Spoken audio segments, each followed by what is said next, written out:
Hello, everybody. Welcome back to another episode of the West Ham Way. God, I've been away for so long. I've forgotten what we even call ourselves these days. Um, anyway, um, it feels weird replacing Corey as host this week. So I'll probably have a few teething problems, but do bear with me. Um, just wanted to bring up that West Ham Way have their pre-match event coming up for the City game featuring Steve Potts. So make sure you get your tickets, £25 a head, and you get a £5 discount if you're on the Patreon. So be sure to go to that. That'll be a cracking event to open up the season. So yeah, get your tickets for that. We also unfortunately had some very sad news overnight.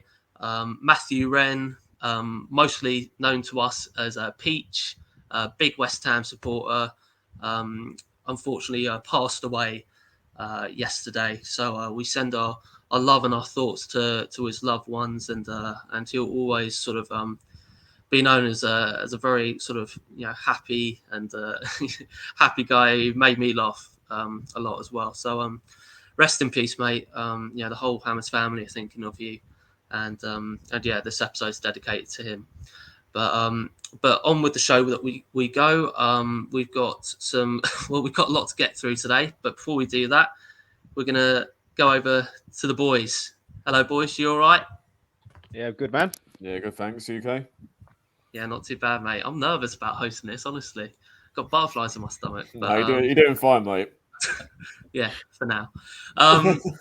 But yeah, no, we're going to get straight into it because there's a lot to get through, and the main reason is because of this big transfer update that X released earlier on today. It sort of made its way onto a lot of the main outlets.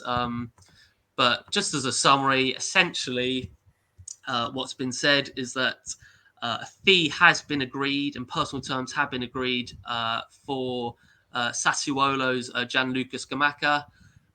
According to X, David Moyes will have the final say on whether this transfer goes through or not. Obviously, we know there's seems to be a preference for Armando Broja, Chelsea striker, but obviously that's had a bit of a that's been stalled recently, mostly due to the fact that Tuchel doesn't want to get rid of him. So obviously, the Scamacca deal has taken a bit more has taken a bit more priority over the last few days, even hours. And there's also been a bid launched for Frankfurt's Philip Kostic for around £16 million. We obviously saw him in a lot of action last year when he was against us in the Europa League. So whether he'll be the one that Moyes decides fills in that sort of that hole we have. Well, I mean, we all know that Cresswell needs a little bit of support in that left wing role, left wing back role, I should say, left back role, depending on how you want to see it. But the other updates that we got from X as well was the fact that David Moyes is a big fan of Kamada, also from Frankfurt, who was sublime for Frankfurt. I thought that he was their best player when he played against us. Supposedly, we also have a bid in for Piotr Zelensky from Napoli. We'll see how much that has. How we'll see how that gets along over the course of the next few sort of days. And also, West Ham have been offered Leicester left back Luke Thomas. So if Kostic doesn't go through, I suppose that we'll probably aim and look for him. Boys, that's a lot of transfer news. Yesterday we were crying. Today, will we be celebrating, Mark? Yeah, I think so. Obviously, I think yesterday was probably all fairly deflated, obviously, with the Lingard decision. But obviously, as you've just described there, the updates that have just come out, in the last couple of hours I think is really positive news. I think it shows that the club are trying to show some ambition, which I think is what, as supporters, that's really what we all want. We want to see the club being, competitive, not just on the pitch, but also off the pitch as well in terms of, trying to sign new players. My only reservation with Kostic is that I see him more as either as a left wing back or as a left winger, as opposed to a left back. So I think he's coming in to play that role, and I think that maybe Luke Thomas will be hopefully the choice for left back, because I think we're probably all in agreement. You know, we've got a player similar to Kostic in our squad in Arthur Masuaku, who for years has been played as a left back for some bizarre reason, apart from the odd position. We go out and sign, spend, fairly decent money. We're saying 16, 17 million there on someone that some people, some aspects of the fan base might be going, he's been brought in as a left back, when in actual fact his best position is about another 15, 20 yards further up the pitch.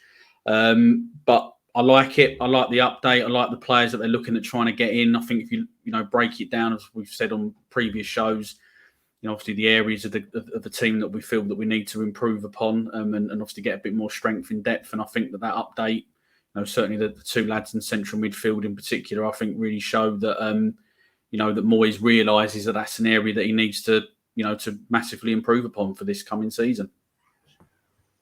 Yeah, it's a good point you make about Kostic, especially. I think there's reason to believe that he will be sort of challenging Cresswell for that left back role, but as we all know, he's probably more dangerous going forward. Well, he is dangerous. He's very dangerous going forward, but he's probably more, as you say, that sort of Masuaku left wing back / winger type of player. So it'd be interesting to see, as you say, whether he prefers that option or the more defensive kind of option in Luke Thomas. But Dennis, we were talking before we came on about Scamacca and whether that deal is something just to kind of get Chelsea, interested in selling Brozier again. Maybe the fact if we kind of focus on a different striking option, they'll be more inclined to listen to offers for Brozier.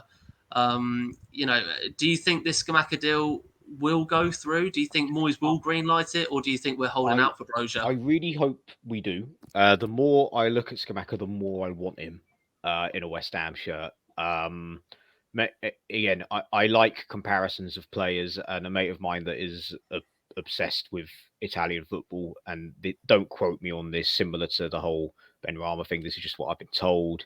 He's saying, imagine Van Nistelrooy, but with Arnautovic's bastardness. And I would love that. That's like my perfect centre forward for me. But it wouldn't surprise me, because once again, Moyes typically, when he has a player that is his number one target, that is his number one target. I know we're going to touch on it later, but just look at Lingard. He will happily wait for the player that he wants. I do think in my heart of hearts, though, that we're going to try and get Brozier to make a push for the move.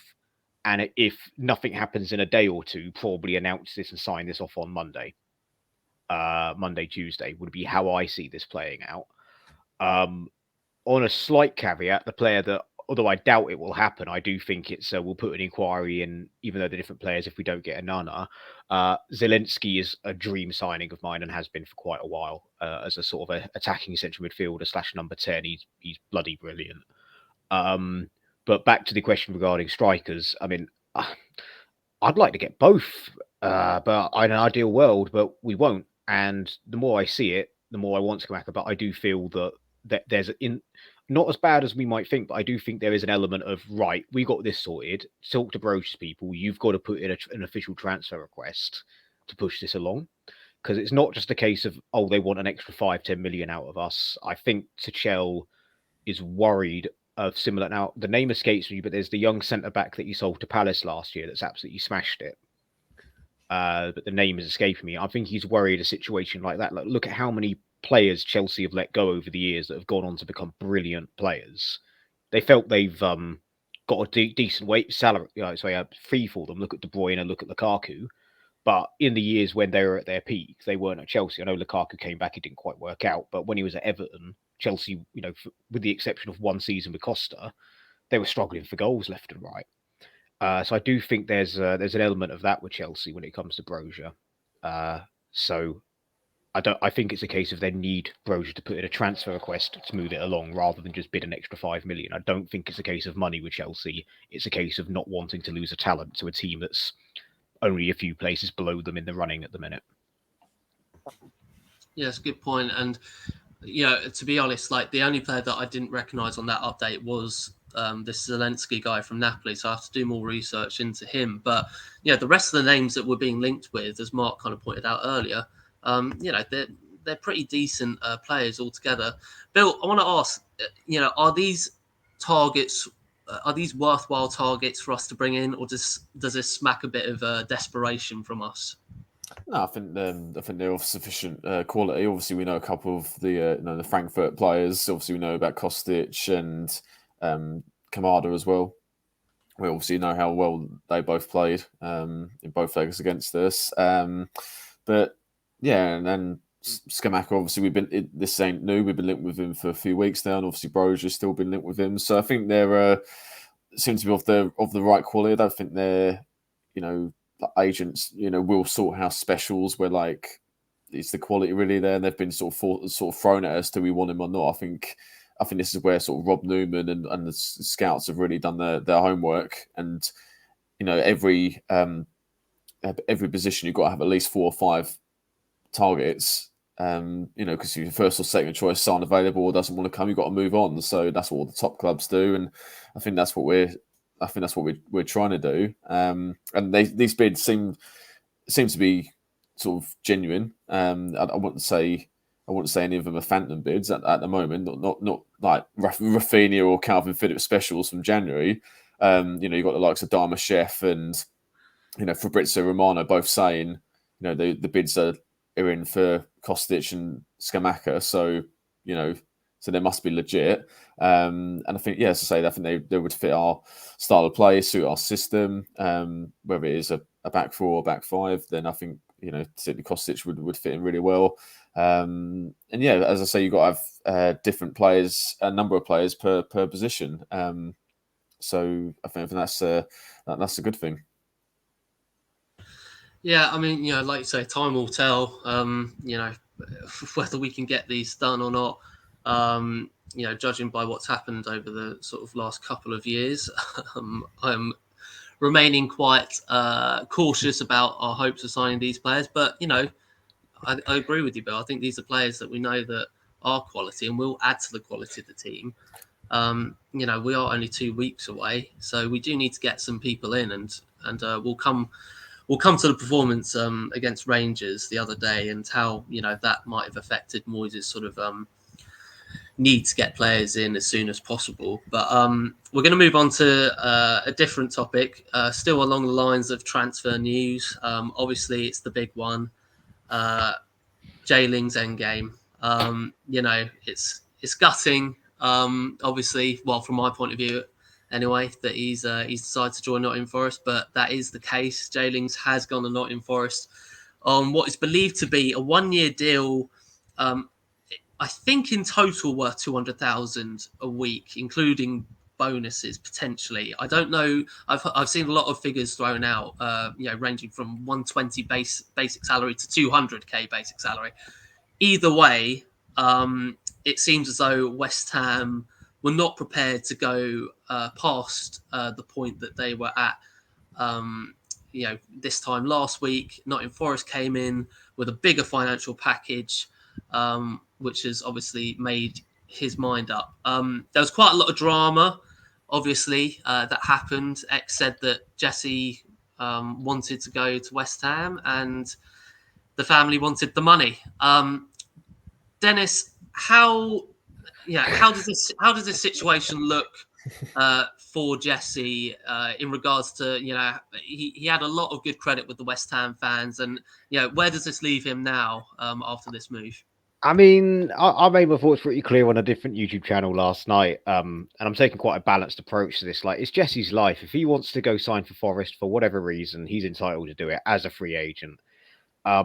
My frustration is with the club holding out for a player that blatantly, I wouldn't say wouldn't want to be here. Like, he would like to be here, but he wants to be here under certain conditions, which make him on nearly double the money of the entire squad and on a lot more money than Declan Rice. I'm annoyed that the club would potentially disrupt and derail the squad like that, considering you're going to have Bowen and Soucek knocking on the door for new deals. Are they now going to turn around and go, right, well, Jesse Lingard didn't come last year. Jared Bowen arguably, I'd say, carried the can when it came to goals last season. especially at parts, he'll turn around and be like, well, I want 180 grand. And then suddenly Souček will be, well, I want 180 grand because the season when Lingard was here, I was joint top scorer. I do think it would have opened Pandora's box signing him. When it comes to Lingard's goodwill with the West Ham fans, he didn't really owe us anything, in my opinion. I don't get where a lot of accounts seem to think that this is a betrayal, because we got out of him, he got out of us. We needed he helped us get Europe. We helped him put him back on the map, both at England and United. If it weren't for Ronaldo signing for United, I guarantee you he'd got more game time, because it would have meant that there was a position going, and he was he was the George Harrison. I like the Macon Beatles references. He was the George Harrison at Man United. He weren't as good as Rashford, Sancho, and Ronaldo. I'm sorry, he's not. They are better talented players. I think it's a good signing for Forest. I'm not sure about the wisdom of spending as much as they have, disrupting the wage barrier. When you got Brennan Johnson on a new deal, I'm sure he's not been on that much money, and he arguably is one of the reasons they got promoted. I think it's justified that West Ham fans will give him some stick, specifically how he basically turned around and, in my honest opinion, this is just my opinion, used Forest to get more money out of us, and I think that backfired and he signed for Forest. I think that his representatives got money out of Forest and said to West Ham, right, you got to up your offer, otherwise I'm not signing for you, thinking West Ham would be desperate for him. And for the first time in my life, I am 100%, at every level, I'm behind the board and behind Moyes on this. They turned around and said no. Whereas historically, how many times, you look at Lundberg over the years, Arne Antovic when he threw his toys at the pram, how many times have we gone, go on, just sign for us, please. The days are done. And, ultimately, we've now been linked with other players. Some people are saying, oh, it's just scattergun approach because it's a reaction. But, one thing I wanted to say on Kostic, but I didn't think it was relevant to your question, Charles, is he will bring a plan B. He will get us be able to go 5 at the back with 2 up top, potentially with Bowen and Antonio, or Scamacca and Antonio, or Broja, or whatever. That's why I think it's a very, very justified signing. People saying, oh, he's not a left back. I don't think he'll be played at left back. I think he'll be a left winger or left-sided midfielder in a 3-5-2, left wing back in a 5-3-2. And I think he has that versatility that Lingard would have brought. So if we sign Kostic, it fills certain other holes that Lingard would have.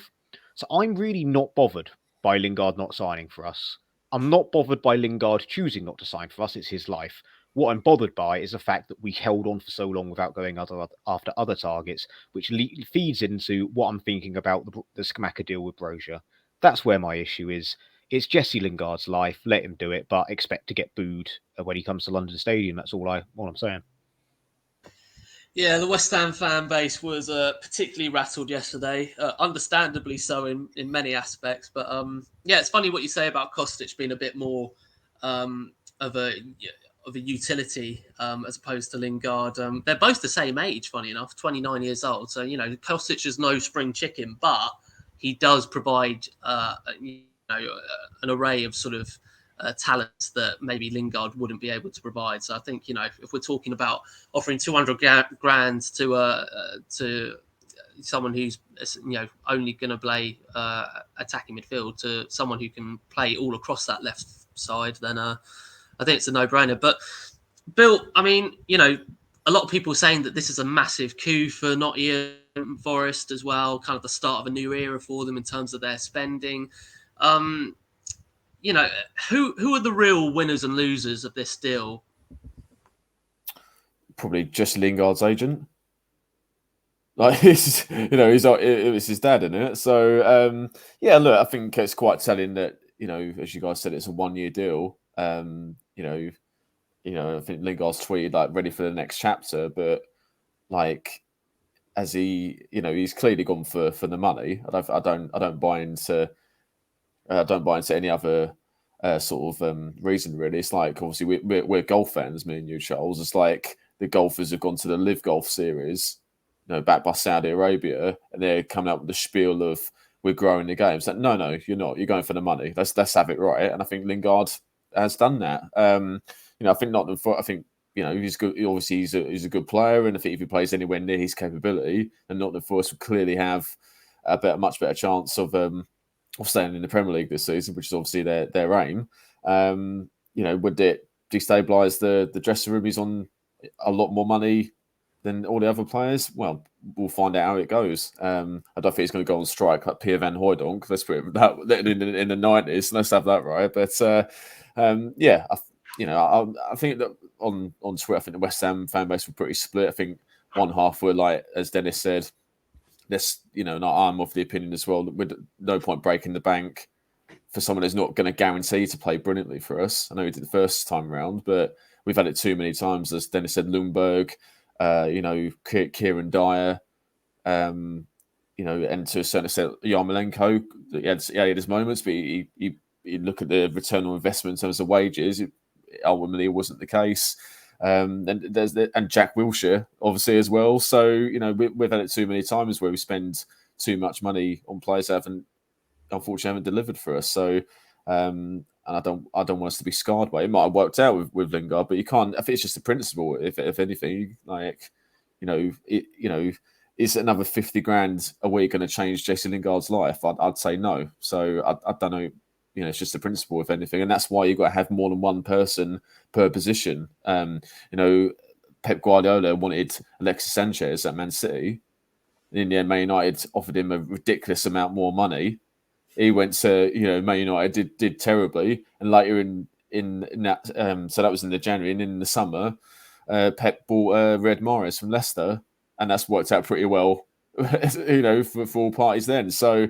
It's just one of them where just Lingard's not coming. Fair enough. Let's move on to other targets, which seems to have in the X's update today. So all the fair play. I'm not, as Dennis said, it's Lingard's life.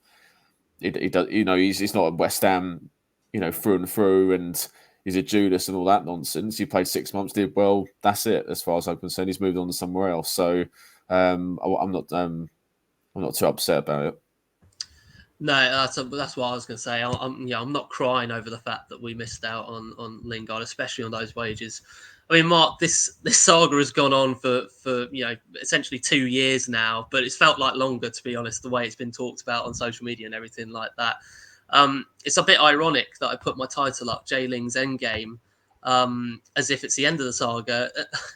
It's a 1 year deal. I mean, surely Moyes and the board aren't going to go back for him next year. I would suggest a lot of it would depend on whether or not if Forest stay up. I would imagine that there must be, an extension in that contract potentially for another year if Forest stay up.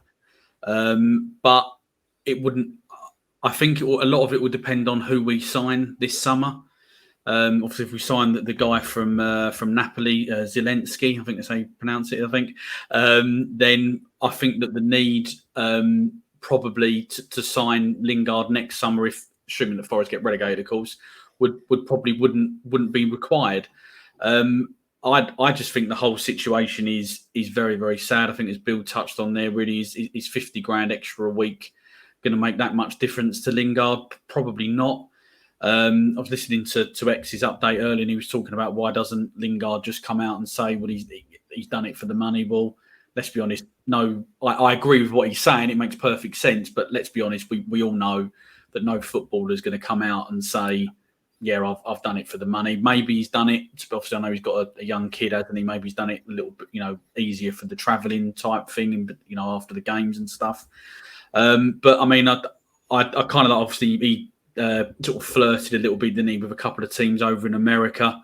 It wouldn't surprise me if, come sort of January next year, that obviously when he's able to talk to foreign clubs, that suddenly a deal to the MLS surfaces again, especially if Forest are struggling at the wrong end of the table. But obviously, as we saw with Forest last year in some of them FA Cup games that they were involved in, they're a bloody good side, and I think they might surprise a couple of people this year. I'm just sick of the whole thing, to be honest. I mean, and it really annoyed me when I saw 1 year deal, because obviously, firstly, it just, as you say, Bill, it just proves that he's gone for the money. And secondly, I mean, look, the thing is, David Moyes has made it clear that he's a massive fan of Lingard. I'm not saying that it's likely to happen next year. I'm hoping it's not, because, I just want this chapter done. I think, I think there's more targets we can look at and youngsters that we can bring up and move on through. But yeah, I think we need to draw a line under this Lingard nonsense, and hopefully this signing will do that. You never know with us; we're a bit of a banter club, really, aren't we? We're going to move on to our third topic, and that was the game that's happened over this past week. I think it was Monday, wasn't it, Bill? We watched it on your channel. Tuesday, wasn't it? Tuesday. It's good to know you enjoyed the game, fellas. Yes. I tried to wipe it from our memories, Mark. Well, there you go. Exactly.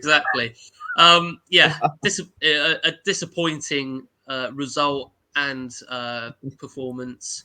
Obviously it's pre-season. Bill, I was talking to you on your channel on Garage Football.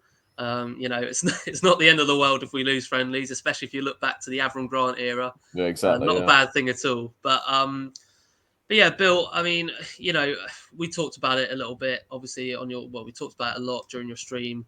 Is this cause for concern, or, is it just kind of part of the course for pre-season, really? Yeah, I think aside from the result, I think some of the defending in the second half was quite worrying, I've got to say. Obviously Edouard getting injured was a blow, but the drop off when obviously he was off, and Zuma alongside Diop. I mean, obviously Zuma's a quality player, as we know, but yeah, Diop. I mean, I don't know where his head is at the moment. I mean, he was probably thinking a couple of weeks ago he's out the door at West Ham. Like Fulham have been linked with him, and now because Edouard's injured, I don't know how long he's going to be injured for. I think, and obviously.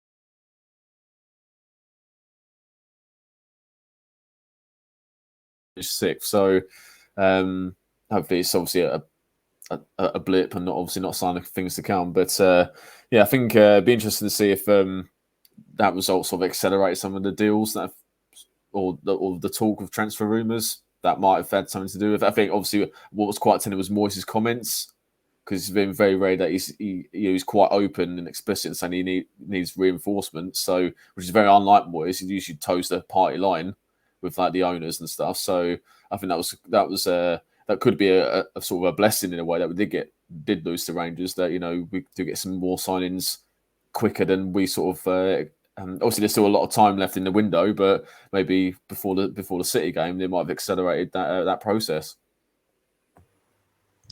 Yeah, absolutely. I mean, Mark, my biggest criticism of the game against Rangers was just how poor we looked on the left side, especially, as Bill said, defensively.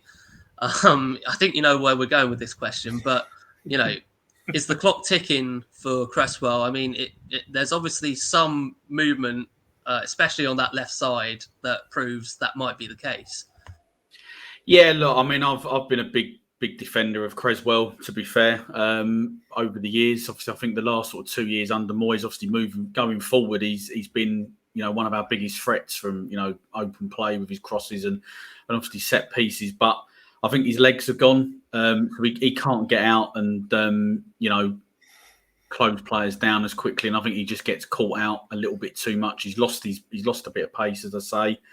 I do think probably the uncertainty as well, a little bit of having Diop playing on the left side of the centre halves probably doesn't help either, because I think there probably is a little bit of uncertainty in Diop's play and positional play and stuff like that. And I think obviously, as we saw in the Europa League semi-final, obviously where he got sent off, I think there was the centre halves effectively got Creswell sent off, I think, with their bad positional play as well.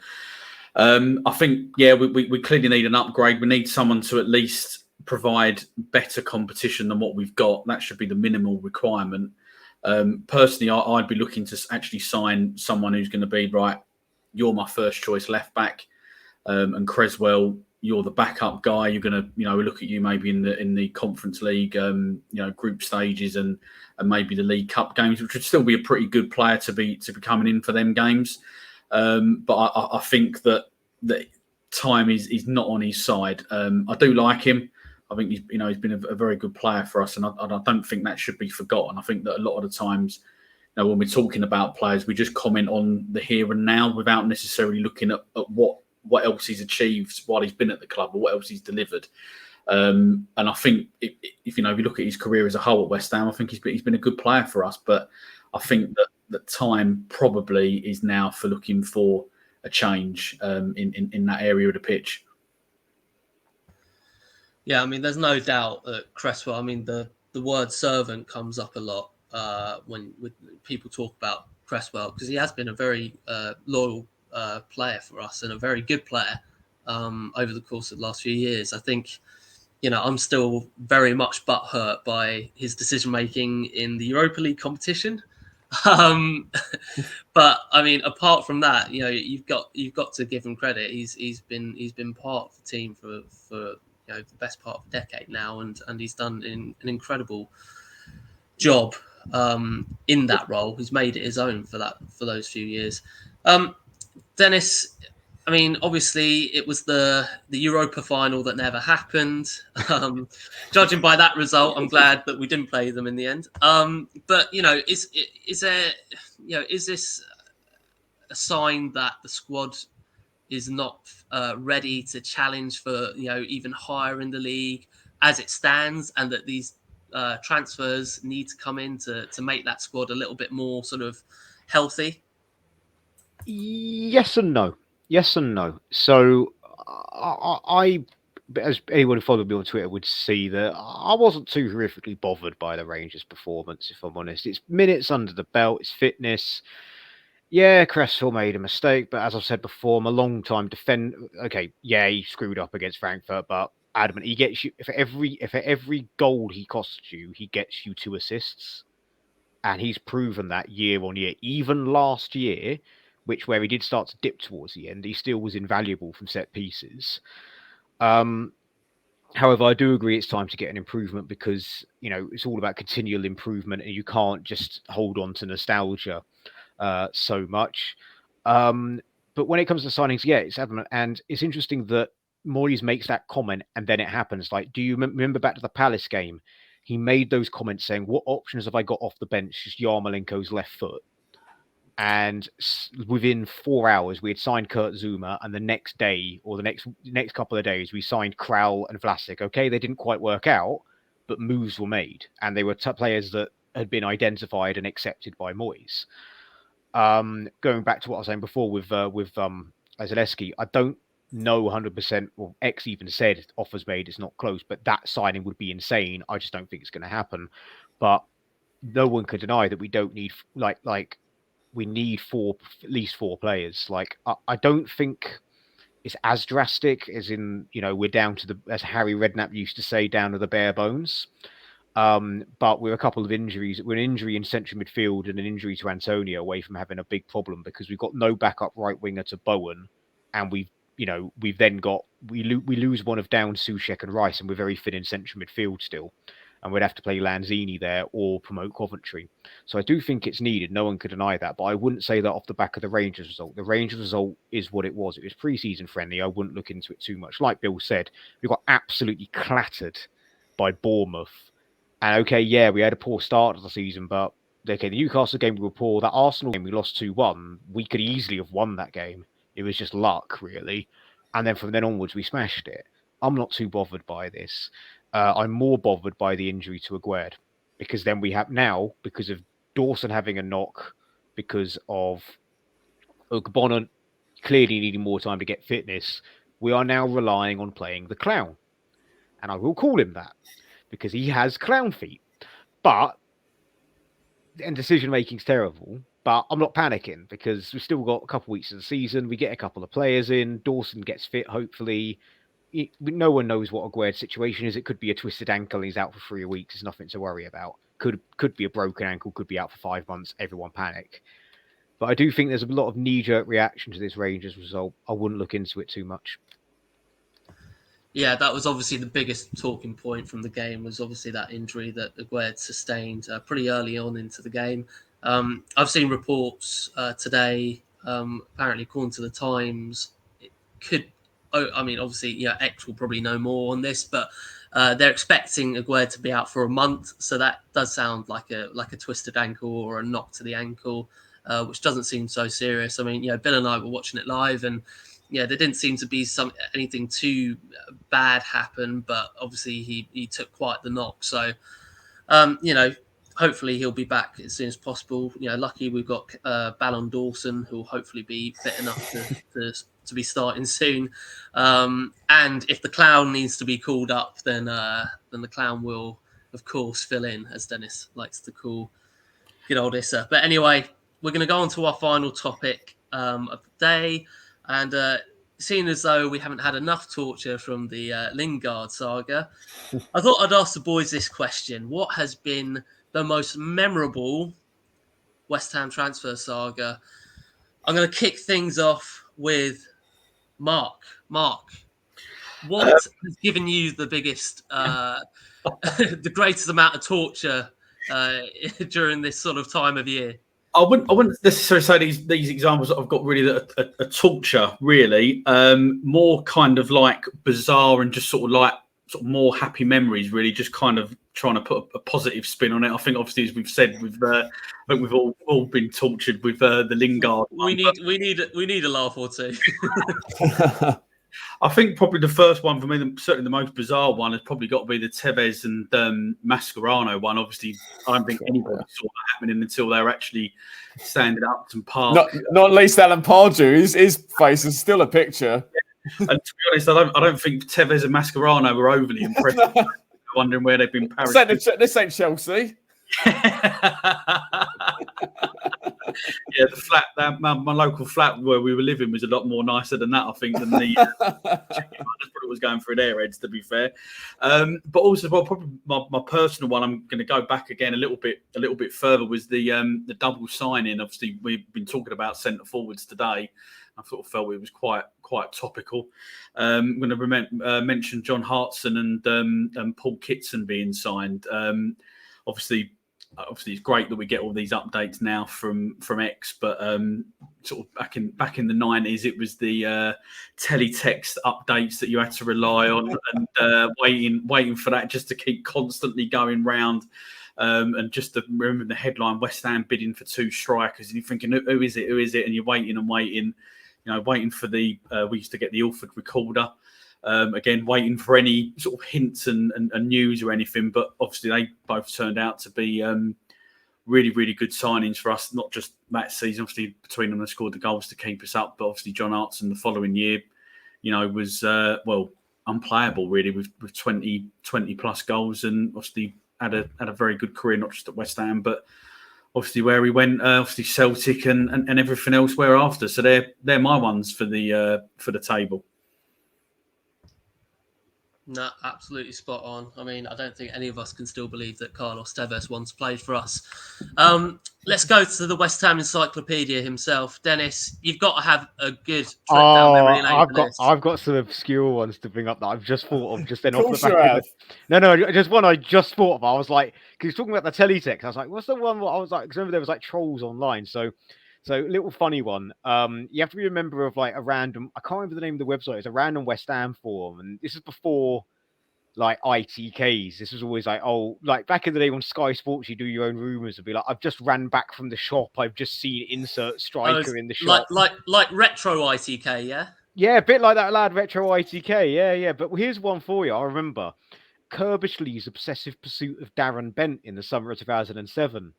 Because we tried to sign him in January and Charlton flat out rejected us. But I just remember all the time, because it'd always be like this is like, well, if you didn't have Sky Sports News on, you'd see something pop up on the forum, but like insert someone signs, and that's how you found out. and someone said bent signs. There's a picture of the road sign, and it was just bent. And it'd get people every fucking time. Every time people would fall for it or open it. And you see how many people have viewed it. Like, so many people have gone into this. And it was the original Rickroll. Really. It was the Rickroll. Yeah, it was like a Rickroll. That was a great one. But yeah, we had so much linked to the end. He ended up going Spurs and not doing very well. Sorted his career out a bit at Sunderland, but the one for me where not so much frustrating, but it was similar to the Lingard in the frustration of why are we doing this? It's never going to happen. Is the obsession with signing Lukaku on loan.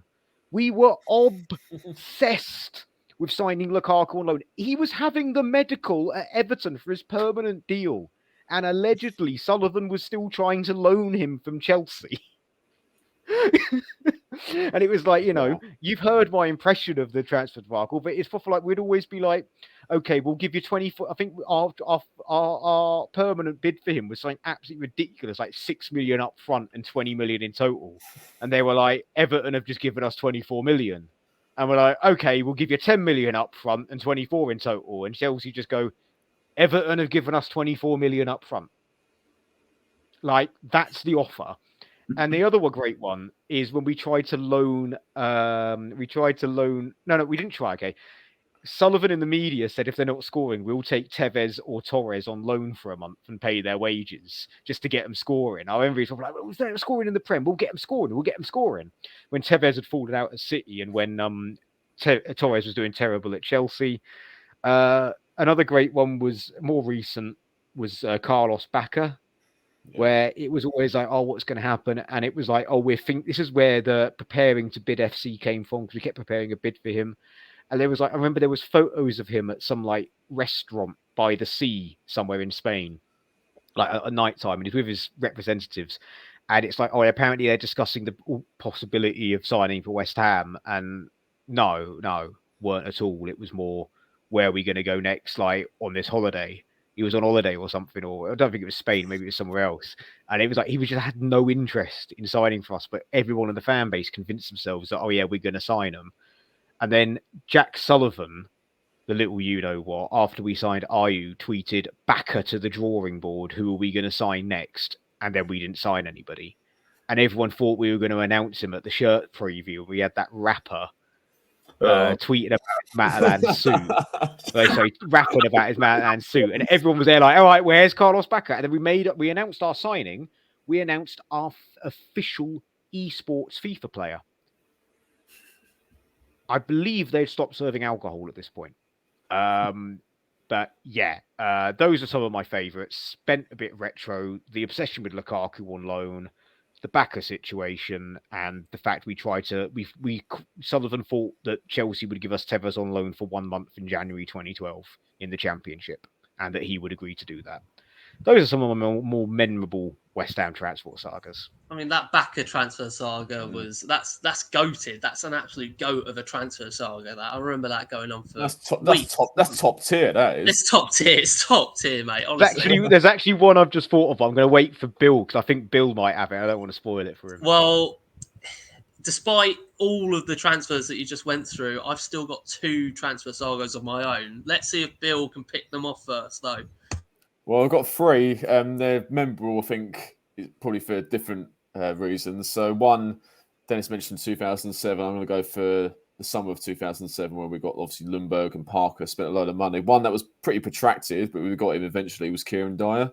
We were linked with him for a while, and it was quite exciting. Obviously, Dyer was a good player, albeit he did have his injury problems, but I thought if we could get him for a couple of seasons relatively injury-free, I think it'd be a fantastic signing for, especially for the cheap fee as well. I think we eventually agreed a 6 million deal, Alan Kirbshley, and I think it must have been Sam Allardyce at Newcastle at the time. And then Newcastle wanted more money. We pulled out, and then a couple of weeks later, we eventually signed Kieran Dyer. Obviously, that didn't work out. Unfortunately, with his injury problems, Kieran Dyer, but that was quite memorable for one reason. Another one memorable for the bad reasons in terms of selling a player is Marko Arnautovic. Obviously, he had a fantastic calendar year in terms of 2018, the end of David Moyes' first spell, and the start of Manuel Pellegrini's reign. He was on fire, it was sensational.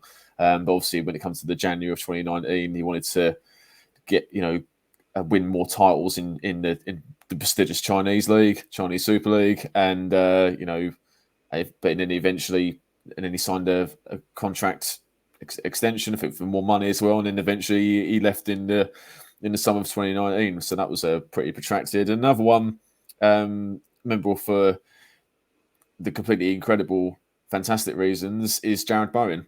We were obviously in the January of 2020 on the last day.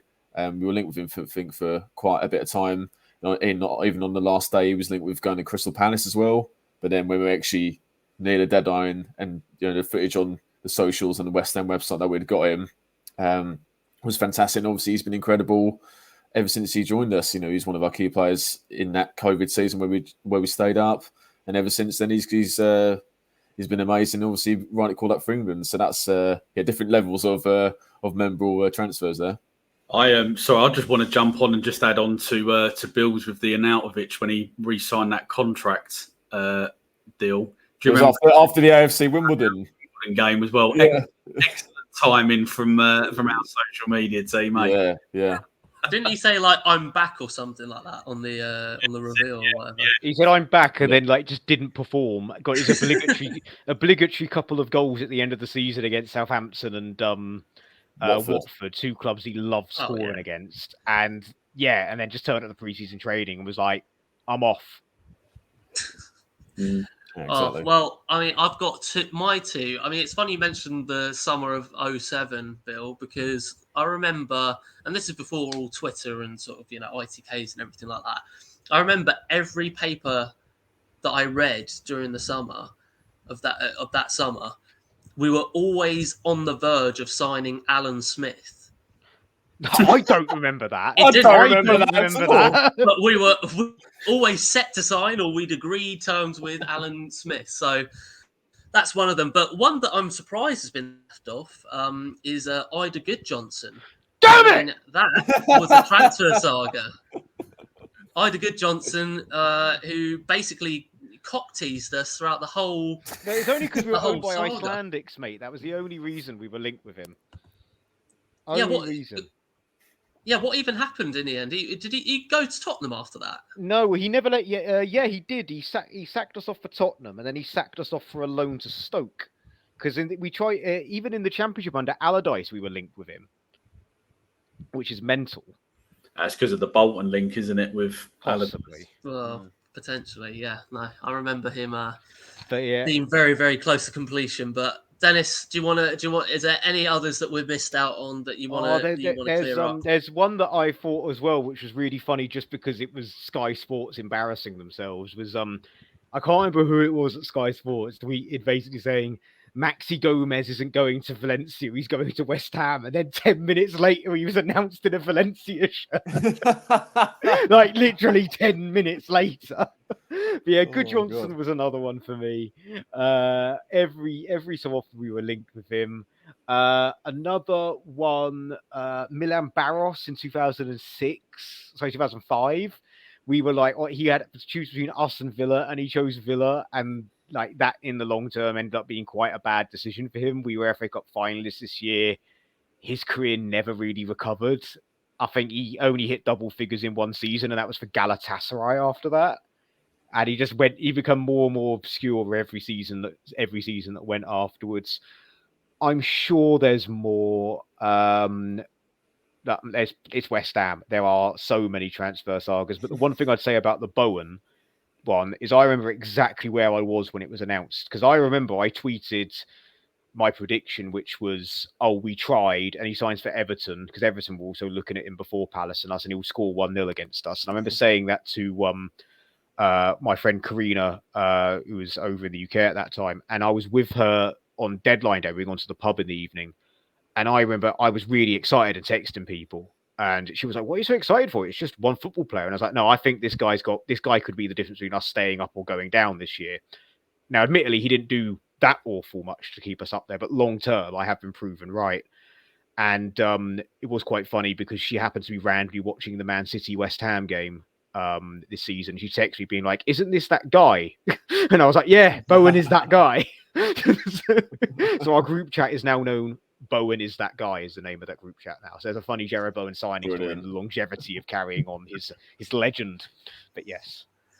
Well, I mean, if history tells us anything, there'll be plenty more transfer sagas to talk about in the next decade or so. That's for sure. Well, just in the next couple of weeks, mate. Well, yeah, next few When hours Lingard probably. rips up But his contract at Forest when they can't afford him, and then comes back to us, like when Homer Simpson, Homer Simpson tries to get his Into job the back at booth. the power plant. right, let's not encourage anything. just mute him, Charles. Just mute him. All right, lads. Well, it's been great talking to you. Before we leave, I'm just going to go around quickly, 1, 2, 3, with who you guys want to see as our next signing. Who's going to say "Come on, you Irons" in the next announcement video? Mark, we'll start with you. I'm going to go with the lad from Leicester, the left back. So Luke Thomas for me. Nice one, Bill Well, we need a striker, so Scamacca for me. and Dennis. Kostic. All different answers. I wouldn't mind any of them joining, to be honest. Guys, thank you very much for staying patient with me. My first time hosting. A few jitters along the way, but appreciate your patience. And thank you to everyone who's watching this video. Watch this video. We're recording this Friday. Probably come out Saturday, so there might have been a lot more movement after this conversation. But all the while, please do give us likes, subscriptions, comments. Get involved. Remember that there's still tickets going on for that Steve Potts pre-match event. Make sure you do get involved with that. But other than that, thank you again, guys, for joining in on this conversation. I look forward to the next one. Until then, come on, you Irons. Come on, you Irons. Go on, you Iron.